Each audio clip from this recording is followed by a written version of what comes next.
ഇപ്പോൾ 9 to 5 office ജോബൊക്കെ മടുത്തിരിക്കുകയാണോ? എനിക്കും അങ്ങനെ തന്നെയായിരുന്നു. സ്വന്തമായിട്ട് എന്തെങ്കിലുമൊക്കെ ചെയ്യണം, പക്ഷെ എന്ത് ചെയ്യും? അത് തന്നെയായിരുന്നു എൻ്റെ പ്രശ്നം. അങ്ങനെ ഇരുന്ന ഞാൻ എൻ്റെ ജോലി റിസൈൻ ചെയ്തിട്ട് ഇപ്പോൾ 10 മാസമായി. ഈ 10 മാസത്തിനിടയിൽ ഞാൻ 2 ടെക് സ്റ്റാർട്ടപ്പ് പ്ലാൻ ചെയ്തു, പൊട്ടിപ്പോയി. ഒരു ക്ലൗഡ് കിച്ചൺ പ്ലാൻ ചെയ്തു, എൻ്റെ അതിന് മാത്രമുള്ള ഇൻവെസ്റ്റ്മെൻറ്റ് ഇല്ലാത്തതുകൊണ്ട് അതും നടന്നില്ല. ഒരു തട്ടുകട ഇടാനും നോക്കി, അതും നടന്നില്ല.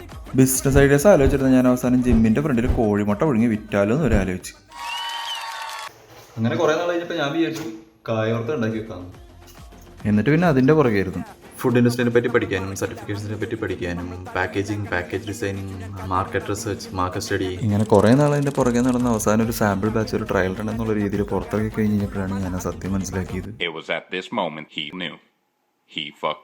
നമ്മുടെ പുതിയ ജനറേഷനിൽപ്പെട്ട ഹെൽത്ത് കോൺഷ്യസ് ആയിട്ടുള്ള ആരും ഓണത്തിനല്ലാതെ എണ്ണയിൽ ഓർത്തൊന്നും കഴിക്കില്ല. മാർക്കറ്റ് റിസർച്ചിൽ ഞാൻ വരുത്തിയ ഏറ്റവും വലിയ മിസ്റ്റേക്ക്. അവസാനം ഞാൻ എല്ലാം കൂട്ടിക്കുറിച്ച് നോക്കി കഴിഞ്ഞപ്പോഴത്തേക്കും വരവിനേക്കാളും കൂടുതൽ ചിലവ്, വലിയ ലാഭമൊന്നുമില്ല. പിന്നെ വെറുതെ ഒരു സന്തോഷത്തിന് വേണ്ടി അങ്ങ് ചെയ്യാന്നുള്ളൂ. വേറെ നിവൃത്തിയില്ലാത്തതുകൊണ്ട് എനിക്ക് അതും പയ്യെ നിർത്തേണ്ടി വന്നു. പിന്നെ പുറകെ നടന്ന അത്യാവശ്യം കുറേ സമയം പോയെങ്കിലും കുഴപ്പമില്ല, അത്യാവശ്യം കുറേ കാര്യങ്ങൾ പഠിച്ചു. ഇപ്പോൾ ഒരു ഫുഡ് ബിസിനസ് തുടങ്ങണമെന്നുണ്ടെങ്കിൽ ബേസിക്കായിട്ട് എന്തൊക്കെ കാര്യങ്ങൾ വേണമെന്ന് എനിക്കറിയാം. ഏതൊരു ബിസിനസ്സിൻ്റെ മെയിൻ പാർട്ടായിട്ടുള്ള പാക്കേജിങ്ങും കാര്യങ്ങളൊക്കെ എങ്ങനെ മാനേജ് ചെയ്യണമെന്ന് എനിക്കറിയാം. ഡിസൈനിങ്ങിനെ പറ്റി ഒരു വിവരമില്ലാതെ ഞാൻ അത്യാവശ്യം കുഴപ്പമില്ലാത്ത രീതിയിൽ കുറച്ച് പാക്കേജൊക്കെ ഡിസൈൻ ചെയ്തു. അപ്പോൾ ആ ഒരു കോൺഫിഡൻസ് വെച്ചിട്ട് ഇനി അടുത്ത പരിപാടി പിടിക്കാമെന്ന് വിചാരിച്ചു. എൻ്റെ അടുത്ത അറ്റംപ്റ്റ് ഞാൻ ഇതേപോലെ ഡോക്യുമെൻറ്റ് ചെയ്യുന്നതായിരിക്കും. ഫോളോ ചെയ്താൽ നിങ്ങൾക്കും കാണാം. Okay, by.